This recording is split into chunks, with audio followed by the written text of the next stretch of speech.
Rashi, Parshas Kedoshim. We are fourth reading. It's very short today. Okay.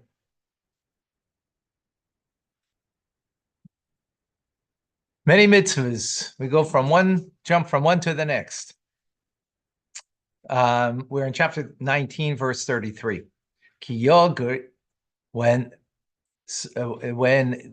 will live, or here it translates sojourn, which is meaning in more of in a temporary way, is like permanent, or itcha, with you, ger, a stranger, ba'artzachem, in your land, loisainu oisai, you shall not, here it translates, taunt him, harass him, could be, let's see Rashi, what does that mean? Don't harass.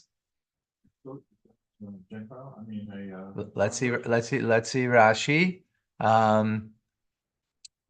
We'll see in Rashi, okay? Because that word ger could be used in different contexts, right?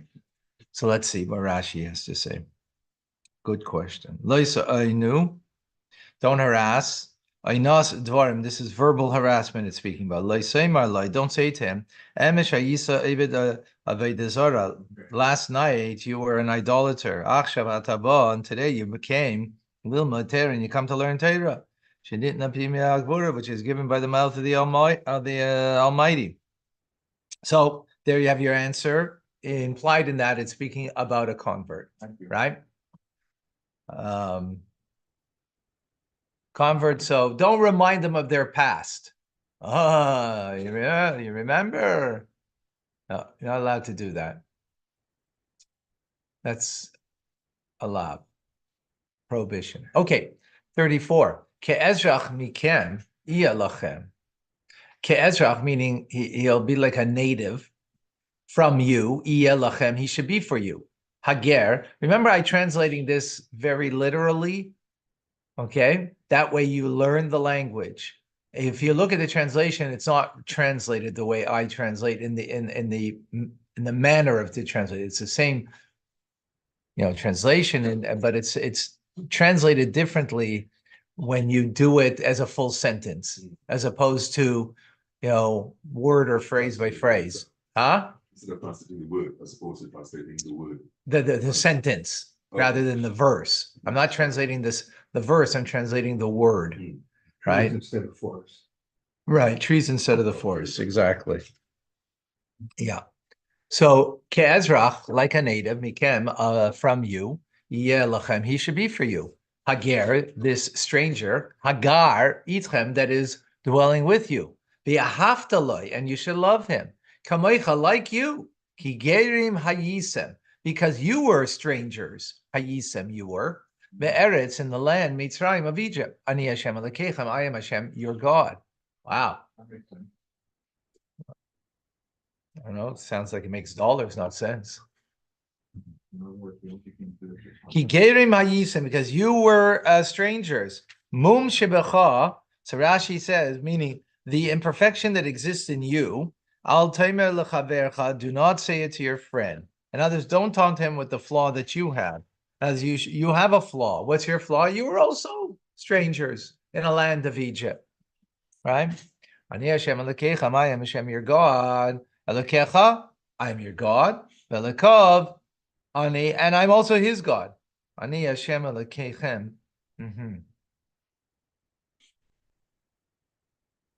I think it's because of the plural form, right? Because it says Elokechem, your God, plural, right? So since it's your God, plural, so Rashi is explaining, what does that mean? I'm your God and his God, right? Okay. Is that clear? So why would you love the ger like you love yourself? Why? Is that a question? Yeah. Because that's fine, we all converted. Because the same God Well, it seems is because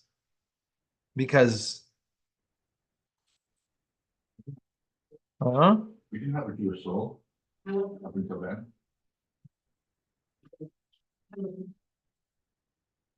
Bring paper book.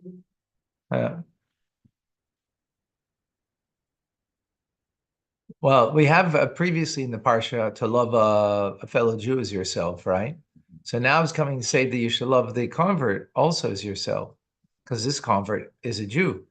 So therefore, you love them as you love yourself. You love yourself as a Jew, so you love them also as the Jew in them, right? Now, there's the fact that they're a convert doesn't make them less. Ultimately, what the verse is really coming to say. They're fully Jewish. Exactly. Fully Jewish. Exactly. Yeah, B'Yiddish and Neshama. Yeah. 35. Okay. So now we go to a completely jumping to another mitzvah. Leisasu Ovel, do not make a perversion, but mishpat in judgment, meaning in law, in justice. B'mida, with measure, b'mishgal, with b'mida is measure, mishgal is weights, of a mesura, it translates liquid measures. If you can let in Diane. Volume, right. Okay, let's see Rashi. What is this reference? 35 in Rashi. Lo yisasu aval b'mishpat. Do not do wrongdoing in justice, a perversion of justice. Im ledayin. If this, so Rashi is saying, if this commandment is being addressed to a judge, we've already had this commandment. Lo yisasu aval b'mishpat. We had it earlier, verse 15 in this parsha. To do not do wrongdoing in justice. So if that's the case, what is the justice over here that you shouldn't pervert? What is that the reference to? Rashi's asking. So it's about what the rest of the verse is speaking about. It's about measurement, weight, and volume. Melamed. So this teaches us that one who measures to be sold, Benikra Dayan, he's called a judge. Shim Sheker B'mida, because if he lied in his measurement, Harehu Mikalkel Sadin, it's like someone who perverts judgment. Bikori Oval, and this is called a perversion, a wrongdoing. Sonui, and it's hateful. Meshukat, and it's repulsive. Cherim, and it's banned. Se'evan, it's an abomination. Right, these are things that we mentioned earlier in verse 15, the same language Rashi used there also, if you recall, right? And used that same kind of language. So this is what likewise over here.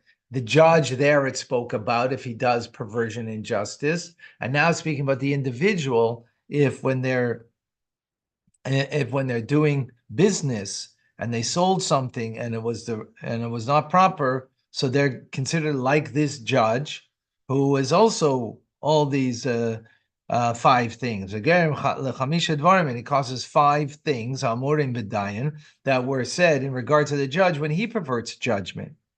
Mitama es haaretz, what is that?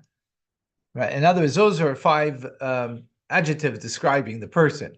But what does the consequence of the perversion of justice cause over there, which causes here too, the same idea? Right, so mitam is haaretz, he contaminates the land. Machal is Hashem, profanes the name of God. Umisal lekeas hashchina, he removes the shchina, the divine presence of God, to depart. Umapil is Israel b'cherev, and he will cause the Jewish people to fall by the sword to their enemies. Umagle oisam ba'artzam, and he causes them to be exiled from their land. Ooh, that's pretty. Not a small matter. Yeah, not a small matter. So in other words, if you're cheating somebody with a measurement in a sale, right? These are the things that the Torah is describing. B'mida, in measure, zu midas haaretz. This is a measure of the area, the length of the land. In other words, you're selling land and you're not giving exactly the measurement that you're supposed to give of the land. B'mishkal, The mishkal means in weight. This should be as it sounds.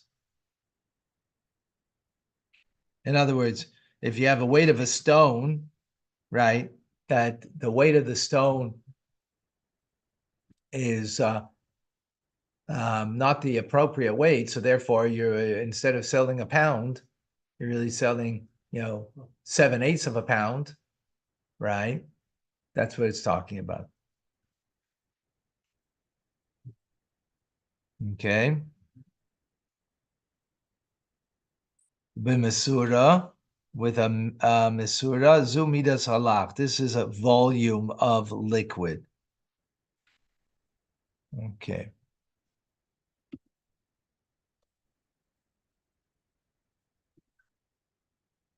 Okay, verse 36, the last verse for today.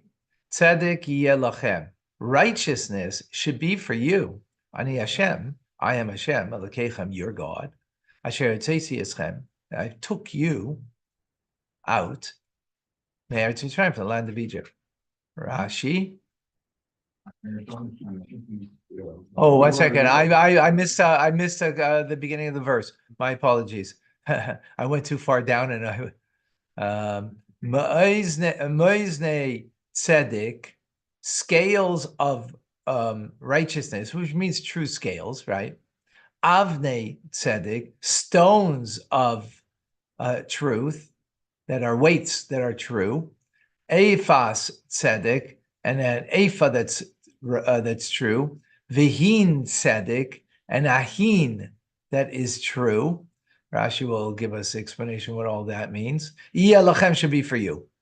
Ani Hashem Elokechem, I am Hashem your God. Asher etzesi eschem me'eretz Mitzrayim, I took you out of Egypt, right?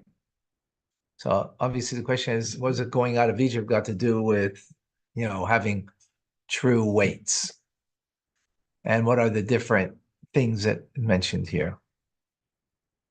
By the way, made a mistake. There's another verse, but no Rashi on it. Last Rashi, at least. Avnei tzedek. Is it possible that those were the ways of the Egyptians? Anyway, we're going to learn Rashi I'm just pointing out the question, and then we're going to let Rashi to give the answer. Okay, but I think you might be right. But let's see. Avnei tzedek, correct stones. Hema mishkolais, these are weights, shesheklim kenegdam, that are weighed against them, right? As weights to see against it. In other words, the produce, right? How much produce we? Efa, he midas hayavish, that is a dry measure. Hin, this is zu he midas halach, this is a liquid measure. Asher hotzesi eschem, which I brought you out, amanas kain. I brought you out on condition that you should be honest with your weights and measures. So that's the first explanation. Alternatively, ani hivchanti,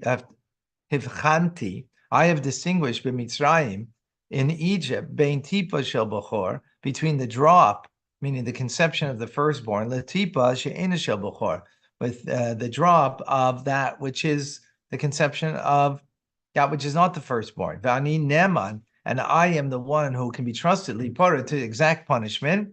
Me, shetayim mishkalas b'mela, for a person who stores his weights in salt, because when you put it in salt, it makes it heavier, right? Later. It makes it lighter. It takes out I guess moisture or something. I don't know if that's what something of that. Something new over here. Huh? The weights were lead, right? So I guess if you store lead in salt, it becomes lighter. I guess. Okay, nice. It's a briais. Yeah, lead is for. Okay. So whatever the case is, however it does it, I guess what it's doing is making it lighter. So even though it said 1 pound on it, right, it's less than a pound now, right? In order to lohenis is zabrias to cheat people, she'ein makirin bahem, that do not know about them. So we have two explanations over here of what it means to take out of Egypt.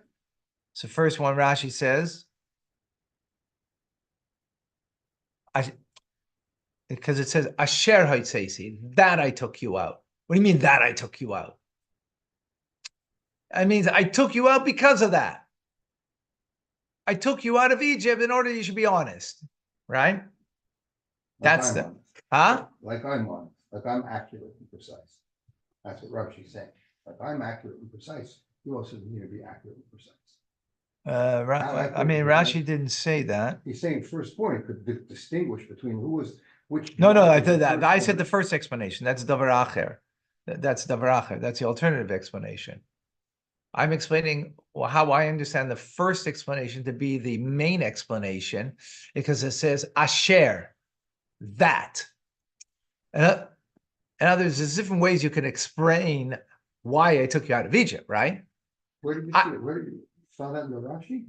Almanas Cain. Rashi says Almanas Cain. Asher means Almanas Cain, on that condition. Why is he saying on that condition? Because the word Asher Haitzesi, that I took you out, and I took you out for this purpose, to be honest. That's the first explanation, right? That's right. Davar Acher is saying,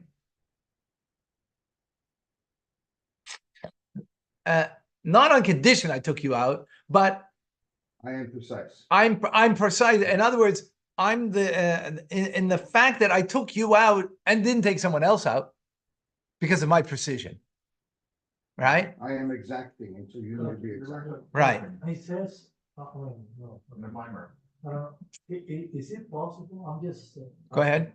Is it possible that because he says, I took you, because I discerned. So he's able to see the right weight and the one that is not right, because he says I discern between the drop of the sperm. Right. So he's able to see what's right and what's not right on the weight. Is that possible? Yeah.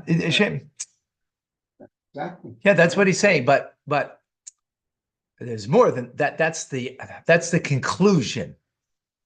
Well, what does that got to do with Egypt? Well, what's that got to do with Egypt? So Rashi's tying that to Egypt. In Egypt, I know the difference between who's firstborn, who's not firstborn. In others, I'm precise. I was precise there, right? So I know exactly what is a hidden thing, right? So that's even more hidden. Who's firstborn? I mean, I don't know if it's more hidden, but it's a hidden. It's not necessarily an obvious thing, right? I was able to make that distinction, so I know exactly what's a hidden thing and what to make a distinction in this too, right? It's hidden because there is some women who have. Yeah, of course, yeah, exactly. So it's not it's because it's based on it's based on the father. Not based on the mother. Mother, it's not hidden. Mother, it's not hidden. On the father, it's hidden. Yeah, that's right. I'm Exactly. saying, the same woman, it's not obvious that she has a lot of kids. No. But firstborn is based on the father. If the mother, it is obvious. You know who was born first. You know who was born first to that mother. But the firstborn is not based on the mother. It's based on the father of the Egyptian, right? It was based on the father of the Egyptian. So one father could have had many firstborns, by the way. Could have many firstborns, could have had many different women but it was his firstborn, right? So that's something to make a decision. You have to know that. Well, God knows that. That's the point he's making. I took you out of Egypt. Why did I take you out of Egypt? Because I know who was the firstborn and who was not, right? I'm a little, so that's a little, first of all, like the first explanation seems to be more like, I took you out on this condition, right? And because it kind of fits in with it kind of fits in with the harshness that we spoke earlier. There's a lot of harshness over here. It's like a judge who perverts justice. You're also that judge who perverts, and look what you do, 5 things. You even get us exiled out of Israel. That's how severe this is. And so that kind of fits in the first explanation. The second one is like I took you. First of all, I knew the difference between firstborn and not a firstborn of the Egyptians. That's a little funny, because I took you out of Egypt. He didn't take out just the firstborn. Like, he took many Jews out of Egypt. Like, how do you get from those words that I distinguished between the firstborn Jew and the firstborn Egyptian, and and didn't destroy them? Well, I mean, that's a very small portion of the Jewish people. Like, and I took you out of Egypt is seemingly like. How do you know it's not talking about Marcus Bukharius? I don't know. What tells you that over here from? I took you out of Egypt. What does it got to do with Makas B'chlal? It's I took you out of Egypt. Why is it? But that I distinguish between the drop of How do you get that from those words? I don't see how you get that from those words. Why would Rashi even need to bring this explanation when he has the first explanation? That sounds, makes sense. The entire people of Israel is seen as the first kid of Hashem. No, not in the simple meaning. No, not here. No. Not it. We're talking. You're right. What you're saying is correct. What you're saying is correct, but that's got nothing to do with that. That has nothing to do with our verse over here. Not. No, but in the context, You're saying right, but you're trying to understand the literal, what the literal means. You're not talking about literal, no? okay, in the literal sense. The The simple meaning. okay, the And simple- don't take things out of context. That's the point over here. Reading. Mhm.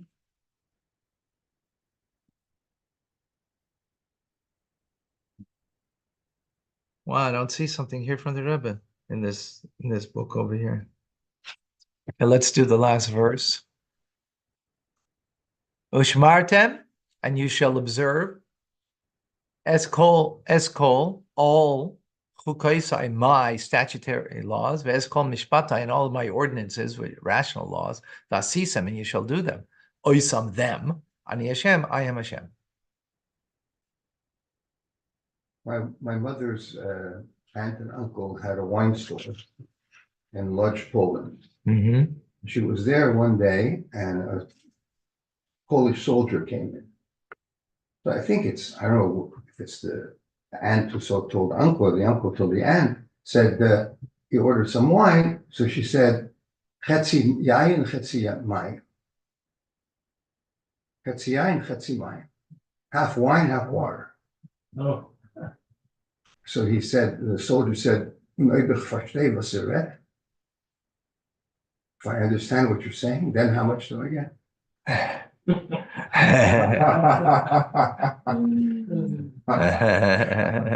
So that's the problem if you don't have the right weights. Imagine that's the judgment down here. You can have an incredible embarrassment. Imagine what the judgment is on high. Yeah. Katsi mayim, katsi yayin. Wow. Rebbe verstehe was read. I understand what you're saying. We thought you're Polish. Yeah, Polish Jew. Okay. Polish Jew. He's dressed he's a soldier. He's dressed in a uniform. So, no, he's Big problem. So let's do something from yesterday. I don't see here.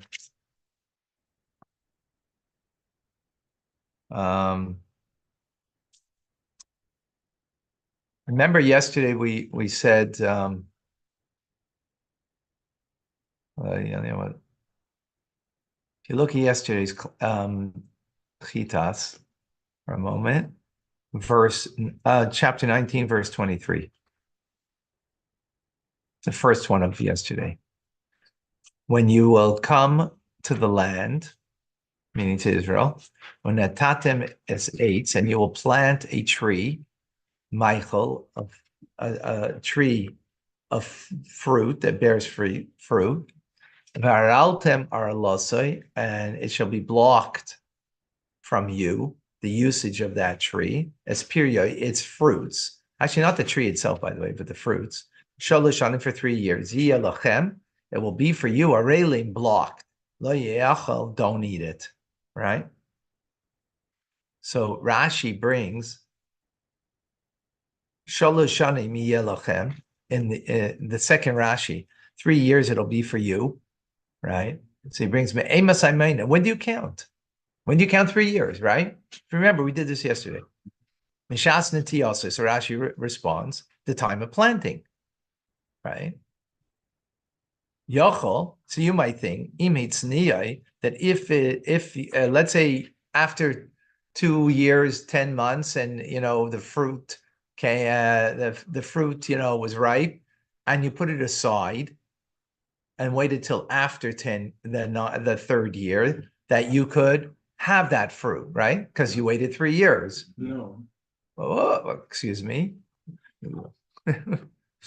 Rashi's saying something. Thank you for answering.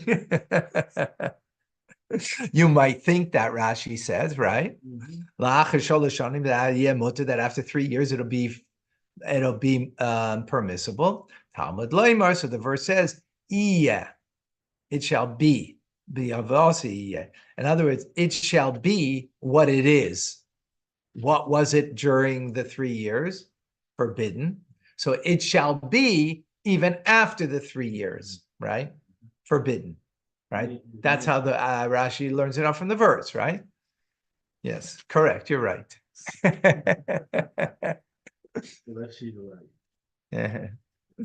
So the Rebbe asked a question. You could have learned this Rashi much more simpler. Could have said, 3 years it will be blocked for you, right?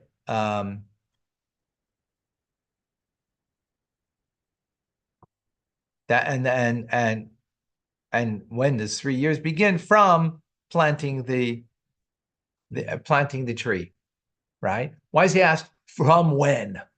Why is he asking the question? Rashi gives answers. He doesn't ask the question very seldom. And here he's asking the question, why? Just give the answer as he would normally do, right? And secondly, he's saying 2 different things over here. 3 years, that begins from when you plant. That's one point. The second point is, right? Well, the second point is that you might think that at the end of 3 years, if you got this fruit, that if you waited till after 3 years, right, that it would be permissible. And it's not, right? But that's not from the words 3 years, but that's from the word iya. It shall be. Means it shall be for you, right? It shall be. We learn it from there. It's a different point. Why does Rashi put it in the same explanation? Usually when he explains one idea and a second idea, he puts it in two different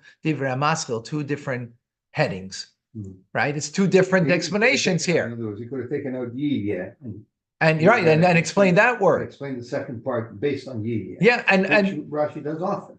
Which you're right. Usually repeat a word in order to have he does. He right, exactly, because there's a different explanation based on this. Right. It's a different explanation, right? So the Rebbe explains like this: that seemingly the words "Iya lachem arelim." Look at the verse for a moment, okay? The words that it should be for you a blockage, right? See those words at the end of the verse? The Rebbe says that those are superfluous, because the verse already says that it is blocked for you, this fruit. Look at the beginning of the verse, right? The verse says, "Arlosai is period." This fruit is blocked for you, right? So we already know that. So why does it have to say arelim lachem, that it will be blocked for you? We said at the beginning of the verse, so it's redundant, superfluous. Got it? That's what Rashi's problem is over here. Because, by the way, we have another problem over here. Because when Rashi says, Shalosh Shanim, 3 years, it should be for you, arelim, what is he explaining? It's based on the word natatim, that you planted it. So why does he bring down the word natatim, that you planted?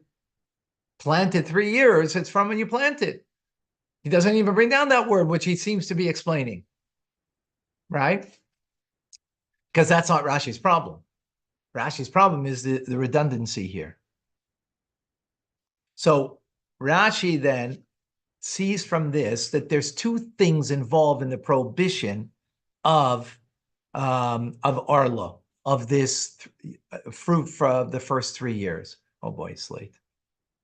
The first thing is that it is the fruit itself is the chefsa, the object itself is a prohibition, right? The object itself, meaning the fruit itself.